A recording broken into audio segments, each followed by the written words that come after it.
Ukraine keeps shocking me for a reason most people still treat like a footnote. In winter, electricity isn't comfort, it's survival. Ukraine keeps shocking me for a reason most people still treat like a footnote. In winter, electricity isn't comfort, it's survival. And right as Ukraine is bracing through brutal cold, President Trump says he called Putin and got a promise. 1 week of not hitting Kyiv and other towns. It sounds like mercy. It also sounds like the kind of sentence wars love to swallow whole, because don't hit the grid is not the same as stop the war. It's not even the same as stop the strikes. Electricity is a nervous system, not a light switch. When it flickers, heating goes next, then water, then hospitals, phone towers, rail lines, and the quiet panic of people charging one phone for a whole stairwell. A city can look intact from the sky and still be unlivable from the inside. Kyiv has already tasted that kind of darkness. This month, Zelensky said more than 1 million people in Kyiv were expected to be without electricity around the night of January 20th after a wave of strikes. And when heating goes, it doesn't fail politely. It fails like a pipe snapping in the wall while you're asleep. At one point, the city reported heating knocked out for roughly 6,000 apartment buildings after a major attack, and even days later, more than 1,000 buildings were still struggling to get heat back. That's the part nobody can spin away. Cold doesn't negotiate. Here's the pivot: most headlines miss. Russia doesn't need to take your neighborhood to punish your neighborhood. A power station is cheaper than a tank, faster than an offensive, and it reaches further than artillery ever will. You don't conquer territory, you conquer routines. You turn bedtime into logistics, breakfast into a calculation, and the entire city into a queue for warmth. And the cruel trick is that it looks temporary right up until it doesn't. Now the claim that's bouncing everywhere. Trump says he raised the humanitarian issue directly, asked Putin to pause attacks on Kyiv for about a week, and Putin agreed. He described it like a simple exchange. He asked. Putin said, yes, no treaty language, no signature, no calendar pinned to a wall that both sides can't pretend they never saw, just a story told from the most powerful room on earth, about a promise made in private, and that's where the weirdness starts to hum. The Kremlin has acknowledged that Trump made the request, but it didn't rush out to celebrate a deal. Ukraine didn't confirm a formal agreement either. Zelensky's posture has been cautious. Watch what happens, not what's said. And if Russia truly stops hitting Ukrainian energy infrastructure, Ukraine is prepared to restrain itself in return. That's not skepticism for drama. That is the muscle memory of a country that has seen pauses collapse before the ink even dries. If you want one practical rule that keeps you sane, it's this: treat wartime claims like weather reports, useful signals, never guarantees. Check them against multiple independent updates before you repeat them as truth. It's boring. It's also how you avoid becoming free fuel for somebody else's narrative machine. So what did reality do after the promise hit the air? Ukraine's Air Force reported that overnight Russia launched 111 drones and 1 missile. That alone tells you the war didn't blink out, but reports also suggested a noticeable reduction in attacks on cities, with more pressure concentrated toward the front lines instead. That's the sort of shift politicians love to label a step.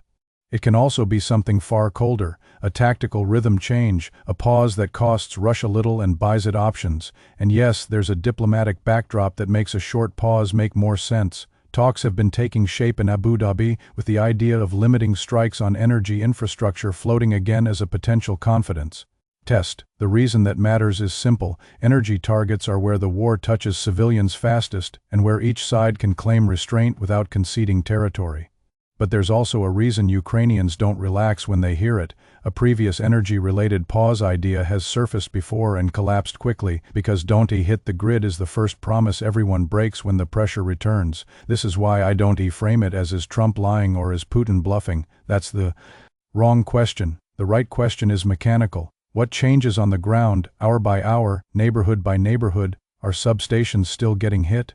Are blackouts shrinking or spreading? Are repair crews getting a true window to stabilize the system, or are they just running between craters faster than the next wave arrives? When someone offers you a week, you don't applaud, you measure.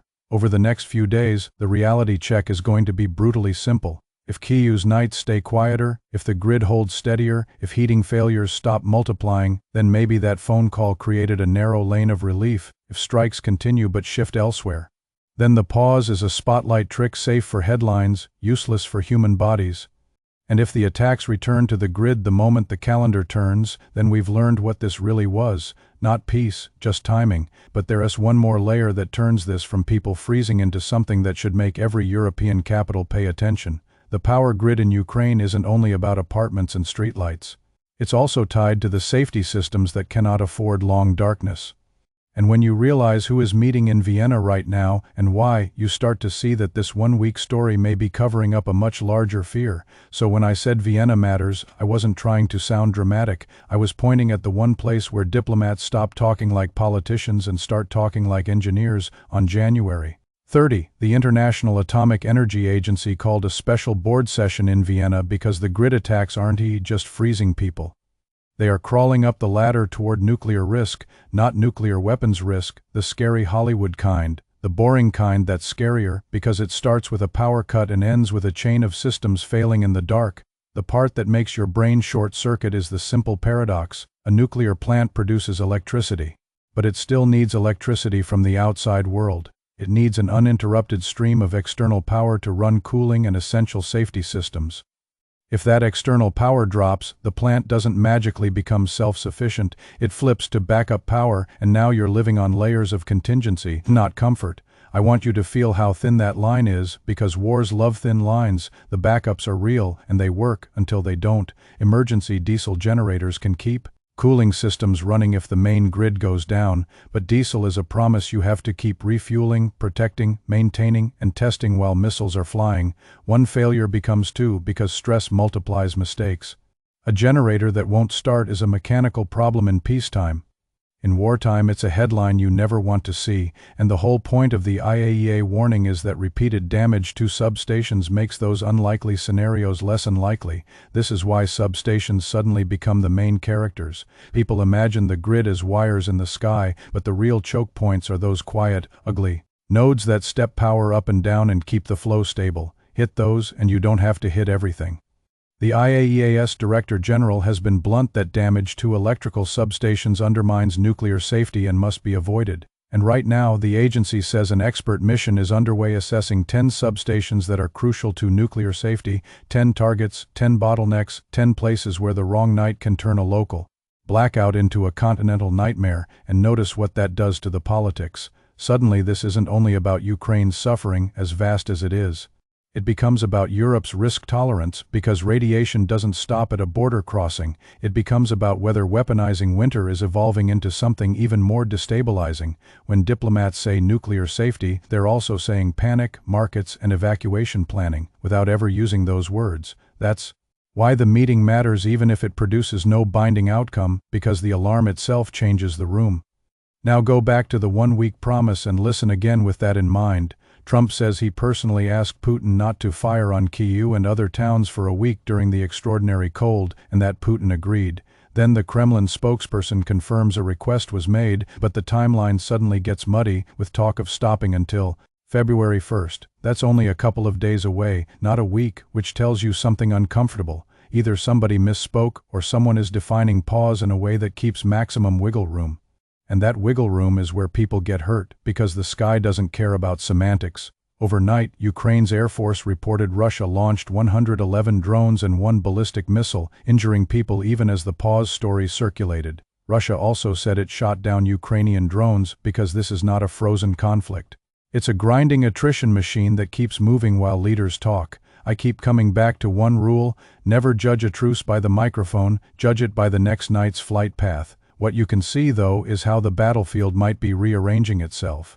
Even when aerial attacks continue, intensity can shift, targets can change, and narratives can be sculpted. A reduced strike on cities can be presented as restraint, while pressure gets pushed toward the front. A pause can be genuine, or it can be a tactical breath that costs little and buys time, and the cruel genius of that is that civilians still pay, because even a few hits on the wrong substation are enough. I'm watching for what doesn't get said, because silence is often the real policy. There's also a reason Abu Dhabi keeps showing up in the background of this.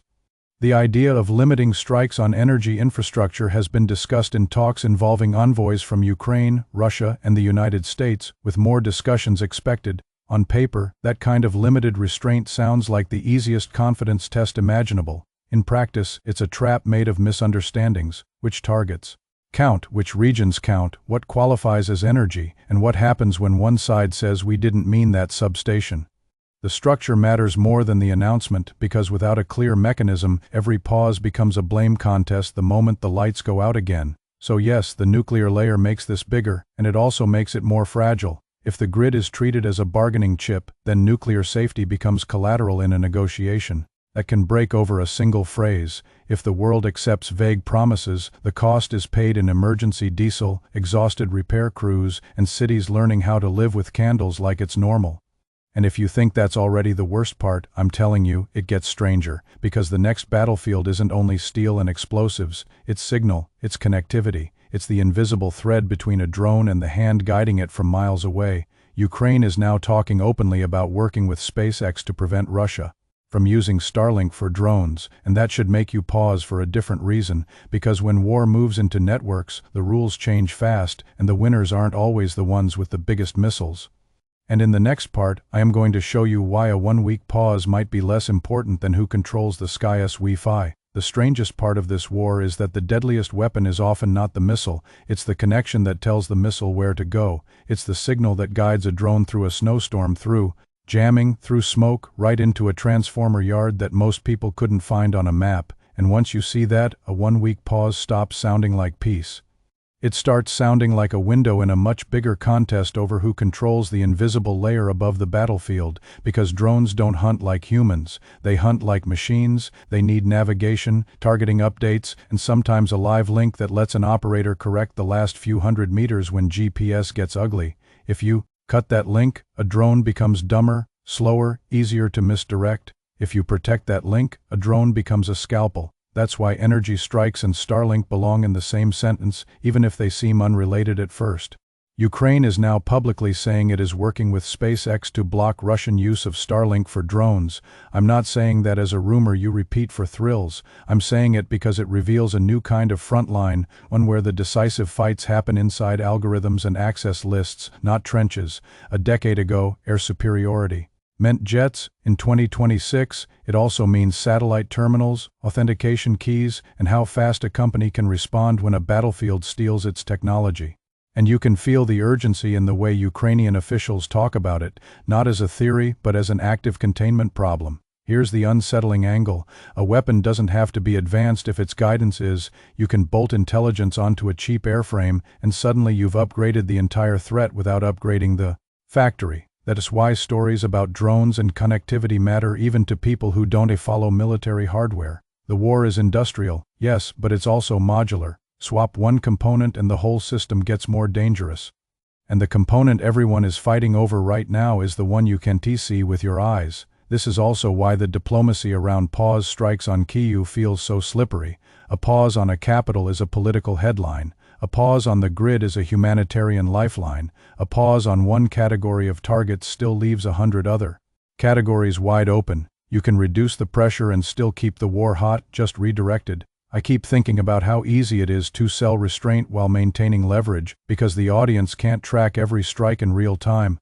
That's the advantage of ambiguity. It buys you moral cover while you keep your options. The reporting so far fits that pattern. Trump describes a one-week halt after his personal request, while the Kremlin acknowledges the request, but the time frame being discussed publicly leans toward a stop until February 1st, which is shorter and narrower. Zelensky's posture has stayed careful. He's not treating it like a signed deal, he's treating it like a test, and he's saying Ukraine is prepared to respond in kind if Russia actually restrains itself. That's not rhetorical caution, that's survival logic.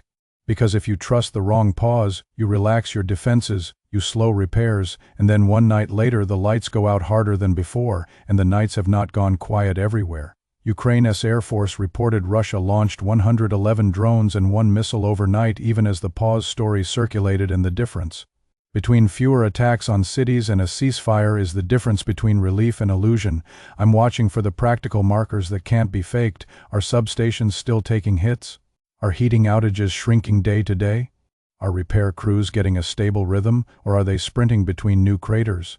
If those answers aren't improving, then the pause is theater. Now zoom out one step, because this is where the stakes stop being local. The IAEA held a special board session in Vienna on January 30 specifically because attacks that damage electrical substations can undermine nuclear safety. That sentence should land like a weight.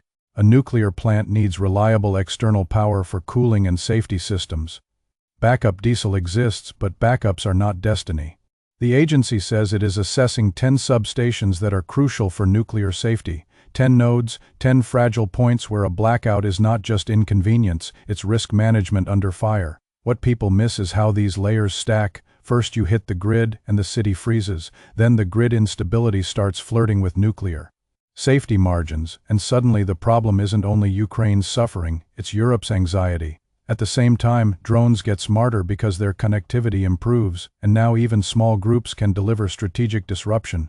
That is why I don't see this war as old-school artillery or new-school tech. It's both braided together. The physical battlefield and the digital battlefield are feeding each other, and each escalation makes the next escalation cheaper. This also explains why Abu Dhabi matters even if you don't care about the optics of who shakes whose hand. The energy ceasefire concept has been discussed there with U.S. involvement, and it's exactly the kind of limited proposal that can be sold as humane without solving the central dispute.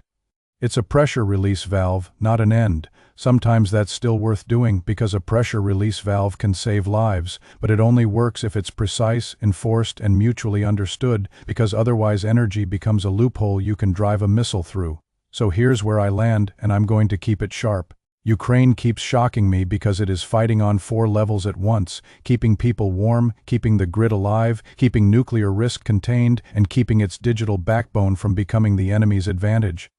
Any one of those would overwhelm most states. Ukraine is doing all of them while being hit nightly. That's why a 1-week promise feels both enormous and dangerously small at the same time. Over the next 72 hours, watch 3 things like your brain depends on it. First, whether Kyiv truly experiences a sustained reduction in strikes. Through February 1st, not just a quiet headline but a quiet night. Second, whether the Abu Dhabi track produces anything concrete that clarifies what energy targets actually means in practice. Third, whether the IAEA signals new protective steps or new warnings tied to those 10 substations, because that's the international community quietly telling you how close it thinks the risk is. If even one of those tracks turns sour, you'll understand why I'm not celebrating early. And now I want to pull you into this, because your instincts are part of the story. If you had to choose one metric to judge whether a pause is real, what would it be? Fewer drones, fewer blackouts, fewer heating failures, or something else entirely? Drop it in the comments and argue it out with each other like adults, because this war is full of narratives designed to hijack your attention. If you want the next update when the data changes, subscribe, because the next phase of this story won't be announced in a press room. It'll be announced by what the lights do at midnight.